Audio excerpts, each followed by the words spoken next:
ಯಾರ್ಯಾರು ಬುಲ್ಡೆ ಹೊಡಿತಾರೆ ವಾಟ್ಸಪ್ ಇದರೊಳಗೆ, ಅಲ್ಲಿ ಬನ್ನಿ ಒಂದು ಗ್ಲಾಸು ಲೆಮನ್ ಜ್ಯೂಸ್ಗೆ ಒಂದು ಚಿಟಿಕೆ ಇದಾಕ್ಕೊಡ್ತೀನಿ, ಹಂಗೆ ಕರ್ಗೋಗುತ್ತೆ. ಯಾಕೋ ಹೊಟ್ಟೆ ಉರಿಯುತ್ತೆ ಡಾಕ್ಟ್ರೆ, ಹೊಟ್ಟೆ ಉಬ್ಬರ ಬಂದಂಗೆ ಆಗುತ್ತೆ ಡಾಕ್ಟ್ರೆ, ಉಳಿ ತೇಗ್ ಬರುತ್ತೆ ಡಾಕ್ಟ್ರೆ, ಎದೆ ಉರಿ ಬರುತ್ತೆ ಡಾಕ್ಟ್ರೆ. ದಯವಿಟ್ಟು ನೀವು ಫಸ್ಟ್ ಒಂದು ECG, ಜಿಮ್ ಟ್ರೈನರ್ಸ್ಗೂ ಕೂಡ ನಾನು ಯಾವಾಗಲೂ ಹಂಬಲ್ಲಾಗಿ ರಿಕ್ವೆಸ್ಟ್ ಮಾಡ್ತೀನಿ, ದಯವಿಟ್ಟು ವೈದ್ಯರ ಸಲಹೆ ತಗೊಳ್ಳಿ.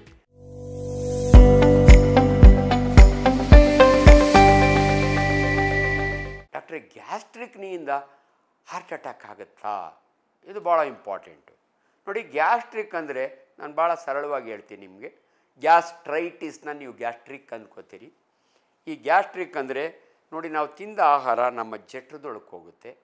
ಜಠರ ಶೇಪ್ಡ್ ಬ್ಯಾಗ್ ಅಂತೀವಿ ನಾವು, ವೆರಿ ಪವರ್ಫುಲ್ ಆರ್ಗನ್. ಅದು ಮಸಾಲೆ ಅರ್ಧಂಗೆ ಹರಿತದೆ. ನಿಮ್ಮ ರಾಗಿ ಮುದ್ದೆ ಗುಳುಮಂತ ನುಂಗಿರ್ತೀರಿ, ಗೋಬಿ ಮಂಚೂರಿ ಅರ್ಧಂಬರ್ಧಂ ತಿಂದಿರ್ತೀರಿ, ಎಲ್ಲವನ್ನು ಮಸಾಲೆ ಮಾಡುವ ಆರ್ಗನ್ನೇ ನಮ್ಮ ಸ್ಟಮಕ್. ಅದರೊಳಗೆ ಸಣ್ಣ ಸಣ್ಣ ಹುಣ್ಣಾಗುತ್ತೆ. ಯಾಕಾಗುತ್ತೆ ನಿಮ್ಗೆ ಈಸಿಲಿ ಅರ್ಥ ಆಗಲಿಕ್ಕೆ, ಅಪೆಂಡಿಕ್ಸ್ನೊಳಗೆ ಇನ್ಫೆಕ್ಷನ್ ಆದರೆ ಅಪೆಂಡಿಸೈಟಿಸ್ ಅಂತೀವಿ, ನಿಮ್ಮ ಟಾನ್ಸಿಲ್ನ ಇನ್ಫೆಕ್ಷನ್ ಆದರೆ ಟಾನ್ಸಿಲೈಟಿಸ್ ಅಂತೀವಿ, ನಿಮ್ಮ ಜಠರದಲ್ಲಿ ಹುಣ್ಣಾದರೆ ಗ್ಯಾಸ್ಟ್ರೈಟಿಸ್ ಅಂತೀವಿ. ಆ ಐಟಿಸ್ ಪದ ನಮ್ಮ ಮೆಡಿಕಲ್ ಪದ. ಅದು ಅಲ್ಲಿ ಏನಾದರೂ ಇನ್ಫ್ಲಮೇಷನ್ ಆದರೆ. ಯಾಕೆ ಡಾಕ್ಟ್ರೆ ಸ್ಟಮಕ್ನೊಳಗೆ ಹಂಗೆ ಆಗುತ್ತೆ? Very simple. Hurry, worry, curry, ಇವು ಮೂರು ನೆನಪಿಟ್ಬಿಡಿ. ಯಾರು ಹರಿಬರಿಯಾಗಿ ಉಂತಾರೆ, ಯಾರು ಎಲ್ಲದಕ್ಕೂ ಟೆನ್ಷನ್ ಮಾಡ್ಕೊಳ್ತಾರೆ, ಯಾರು ದಿನ ಮಸಾಲೆ ತಿಂತಾರೆ ರೋಡ್ ಸೈಡ್ನಾಗ ಹೋಗಿ, ಇವ್ರಿಗೆ ಗ್ಯಾಸ್ಟ್ರೈಟಿಸ್ ಆಗುತ್ತೆ. ಇವು ಮೂರಾಯಿತು. ಇನ್ನೆರಡು ನಿಮಗೆ ನೆನಪಿರಲಿ, ಎಣ್ಣೆ ಹೊಡೆಯೋರಿಗೆ. ಆಲ್ಕೋಹಾಲ್ ಯಾರು ತೊಗೋತಾರಲ್ಲ, ಖಾಲಿ ಹೊಟ್ಟೆಯೊಳಗೆ ತೊಗೊಳ್ಳೋದು ಎಲ್ಲರೂ ಸುಡುತ್ತೆ. Alcoholic gastritis, severe gastritis. ಅದು ಬಿಟ್ಟರೆ ದಮ್ಮು, ಈ ಸ್ಮೋಕ್ ಮಾಡ್ತಾರಲ್ಲ, ಹೊಟ್ಟೆಗೆ ತೊಗೋತಾರ, ಎಳ್ಕೋತಾರೆ ಅವರು, ಅದರಿಂದ ಆಗುತ್ತೆ. ಇನ್ನೊಂದು, ನಾವು ಇಷ್ಟು ದಿನ ಅಷ್ಟಿಗೆ ಟ್ರೀಟ್ಮೆಂಟ್ ಕೊಡ್ತಿದ್ದೋ, ಆದರೆ ಕೆಲವು ವರ್ಷಗಳ ಹಿಂದೆ ಒಬ್ಬ ಸೈಂಟಿಸ್ಟ್, ಒಬ್ಬ ಫಿಸಿಷಿಯನಿಗೆ ನೋಬೆಲ್ ಅವಾರ್ಡ್ ಬರುತ್ತೆ. ಯಾಕೆ ಬರುತ್ತೆ ಅಂದರೆ, ಅವನು ಎಂಡೋಸ್ಕೋಪಿ ಮಾಡಿ ಸ್ಟಮಕ್ನೊಳಗೆ ಒಂದು ಬ್ಯಾಕ್ಟೀರಿಯಾ ಕಂಡುಹಿಡಿತಾನೆ, H. ಪೈಲೋರೈ ಅಂತ. ನಾವು ಇವತ್ತು ಅದನ್ನೇ ಮಾಡೋದು. ಎಂಡೋಸ್ಕೋಪಿ ಮಾಡಿದರೆ ಬಯಾಪ್ಸಿ ಮಾಡಿ ಆ ಬ್ಯಾಕ್ಟೀರಿಯಾ ಇದ್ದರೆ ಅವ್ರಿಗೆ 15 ದಿನ HP ಕಿಟ್ ಅಂತ ಕೊಡ್ತೀವಿ. ಈ ಬ್ಯಾಕ್ಟೀರಿಯಾನ ಸಾಯಿಸಲಿಕ್ಕೆ ಕೊಡ್ತೀವಿ. ಯಾಕಂದರೆ ಆ ಬ್ಯಾಕ್ಟೀರಿಯಾ ಇದ್ದರೆ ಆಸಿಡ್ ಜಾಸ್ತಿ ಆಗುತ್ತೆ. ಯಾವಾಗ ಆಸಿಡ್ ಜಾಸ್ತಿ ಆಗುತ್ತಲ್ಲ, ಹೊಟ್ಟೆ ಒಳಗೆ ಹುಣ್ಣಾಗುತ್ತೆ. Acidity, hyper acidity. ಏನು ರೋಗ ಲಕ್ಷಣಗಳು? Very simple. ಯಾಕೋ ಹೊಟ್ಟೆ ಉರಿಯುತ್ತೆ ಡಾಕ್ಟ್ರೆ, ಹೊಟ್ಟೆ ಉಬ್ಬರ ಬಂದಂಗೆ ಆಗುತ್ತೆ ಡಾಕ್ಟ್ರೆ, ಉಳಿ ತೇಗ್ ಬರುತ್ತೆ ಡಾಕ್ಟ್ರೆ, ಎದೆ ಉರಿ ಬರುತ್ತೆ ಡಾಕ್ಟ್ರೆ. ಅದೇ ಸಮಯದಲ್ಲಿ ಕೆಲವರಿಗೆ ಈ ಆಸಿಡ್ಡು ಮೇಲೆ ಬರುತ್ತಲ್ಲ, ಹೃದಯದ ಕಡೆ ಹೋಗುತ್ತೆ. ಅವರಿಗೆ ಹಾರ್ಟ್ ಅಟ್ಯಾಕ್ ಆಯ್ತೇನೋ ಅನಿಸುತ್ತೆ.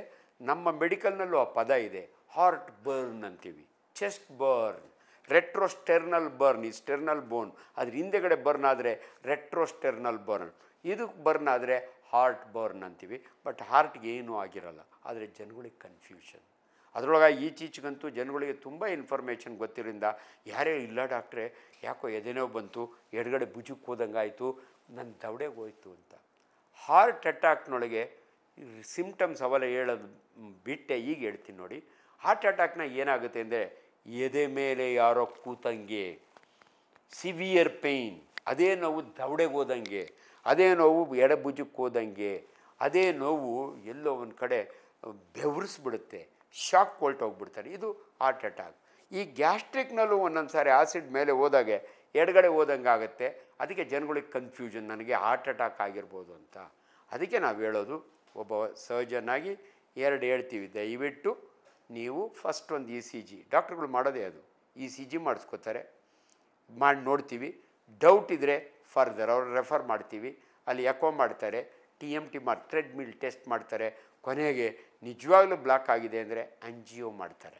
ಆವಾಗ ಅಂಜಿಯೋ ಮಾಡಿದರೆ ಕನ್ಫರ್ಮ್ ಮಾಡಿ ಸಿಂಗಲ್ ವೆಸಲ್ ಆದರೆ ಸ್ಟೆಂಟ್ ಹಾಕ್ತಾರೆ, ಇಲ್ಲ ಟ್ರಿಪಲ್ ವೆಸಲ್ ಆದರೆ ಸರ್ಜನಿ ರೆಫರ್ ಮಾಡ್ತಾರೆ.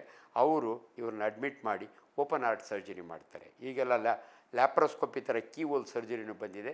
ಸೊ ಹಂಗಾಗಿ ದಯವಿಟ್ಟು ಹೃದಯದ ಬಗ್ಗೆ ವೈಜ್ಞಾನಿಕವಾಗಿ ಯಾರ್ಯಾರು ಬುಲ್ಡೆ ಹೊಡಿತಾರೆ ವಾಟ್ಸಪ್ ಇದರೊಳಗೆ, ಅಲ್ಲಿ ಬನ್ನಿ ಒಂದು ಗ್ಲಾಸು ಲೆಮನ್ ಜ್ಯೂಸ್ಗೆ ಒಂದು ಚಿಟಿಕೆ ಇದಾಕ್ಕೊಡ್ತೀನಿ, ಹಂಗೆ ಕರ್ಗೋಗುತ್ತೆ ಅಂತಾರೆ. ದಯವಿಟ್ಟು ಇವತ್ತು ವಾಟ್ಸಪ್ ಯೂನಿವರ್ಸಿಟಿ ಹೆಂಗಾಗ್ಬಿಟ್ಟಿದೆ ಅಂದರೆ, ರಿಜಿಸ್ಟ್ರಾರು ಇಲ್ಲ, ವೈಸ್ ಚಾನ್ಸಲರು ಇಲ್ಲ, ಅನೇಕ ಜನ ಕನ್ಫ್ಯೂಸ್ ಮಾಡಿರ್ತಾರೆ. ದಯವಿಟ್ಟು ವಿಜ್ಞಾನ. ನನಗೆ ಯಾಕೆ ಇನ್ನು ಸಿಟ್ಟು ಬರುತ್ತೆ ಅಂದರೆ, ವಿದ್ಯಾವಂತರು ಮೋಸ ಹೋಗ್ತಾ ಇದ್ದಾರೆ. ನಾನು ನೋಡಿದ್ದೀನಿ ಬಾಗಲಕೋಟೆ ಒಳಗೆ ಯಾರೋ ಒಬ್ಬ ಎಲ್ಡರ್ಲಿ ಪರ್ಸನ್ನು, ನೀವು ಕ್ಯಾನ್ಸರಿಗೆ ಕೀಮೊಥೆರಪಿ ತೊಗೋಬೇಡಿ, ನನ್ನ ಹತ್ರ ಬನ್ನಿ, ಒಂದು ಲೆಮನ್ ಜ್ಯೂಸ್ಗೆ ಒಂದು ಏನೋ ಚುಟಿಗೆ ಹಾಕ್ತಾನಂತೆ, ಕುಡಿದ್ಬಿಟ್ರೆ ಕರಗೋಗ್ಬಿಡುತ್ತೆ ಅಂತ. ಅದಕ್ಕೆ ಚಪ್ಪಾಳೆ ಹೊಡಿತಾರೆ ಜನ. ಅವನು ಇದರ ಹತ್ರ ಸಾವಿರಾರು ಜನ ಕ್ಯೂ. ದಯವಿಟ್ಟು ವಿಜ್ಞಾನವನ್ನು ಯಾವತ್ತೂ ಕೂಡ ವೈಜ್ಞಾನಿಕವಾಗಿ ನೋಡಿ. ಅವನು ಹಂಗೆ ಮಾಡೋಂಗಿದ್ರೆ ಅವನಿಗೆ ನೋಬೆಲ್ ಅವಾರ್ಡ್ ಯಾವಾಗಲೂ ಸಿಕ್ಕಿರೋದು. ದಯವಿಟ್ಟು ಇವುಗಳನ್ನ ತಿಳ್ಕೊಳ್ಳಿ. ಅದರಿಂದ ಗ್ಯಾಸ್ಟ್ರಿಕ್ ಬಂದವರಿಗೆಲ್ಲ ಹಾರ್ಟ್ ಅಟ್ಯಾಕ್ ಆಗಲ್ಲ. ಹಾರ್ಟ್ ಅಟ್ಯಾಕು ಗ್ಯಾಸ್ಟ್ರಿಕ್ಕಿಗೆ ನಿಮಗೆ ಕನ್ಫ್ಯೂಸ್ ಆಗುತ್ತೆ. ನನಗೆ ಅದಕ್ಕೊಂದು ಸಿಂಪಲ್ ಎಕ್ಸಾಂಪಲ್ ಹೇಳಿ. ಎವಿಡೆನ್ಸ್ ಅಂತೀವಿ ಇದನ್ನೆಲ್ಲ, ಎವಿಡೆನ್ಸ್ ಬೇಸ್ಡ್ ಮೆಡಿಸನ್.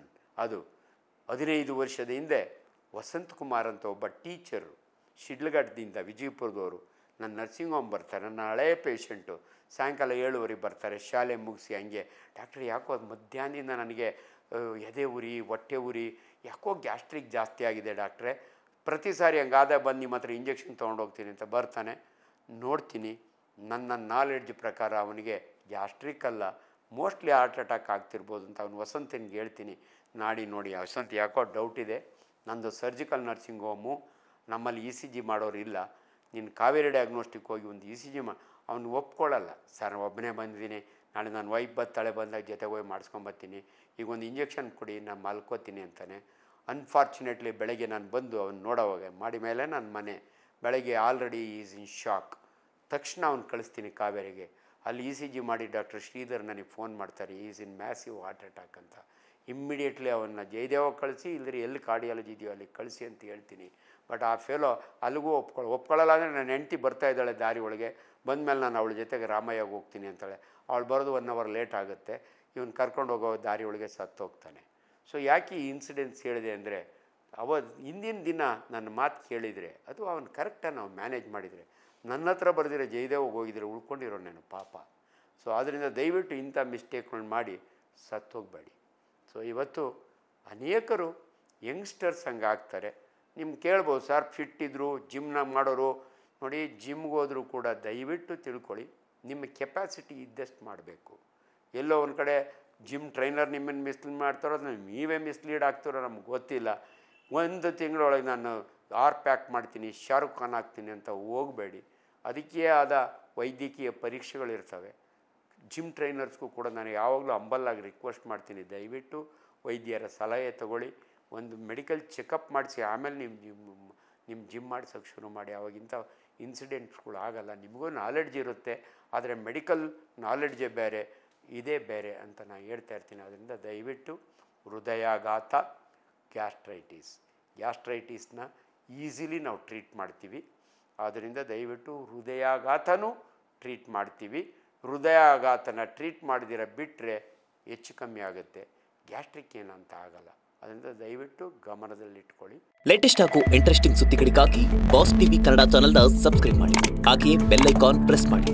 ಇದರ ಜೊತೆಗೆ ಫೇಸ್ಬುಕ್, ಇನ್ಸ್ಟಾಗ್ರಾಮ್, ಎಕ್ಸ್ನಲ್ಲೂ ಮಿಸ್ ಮಾಡದೆ ಫಾಲೋ ಮಾಡಿ.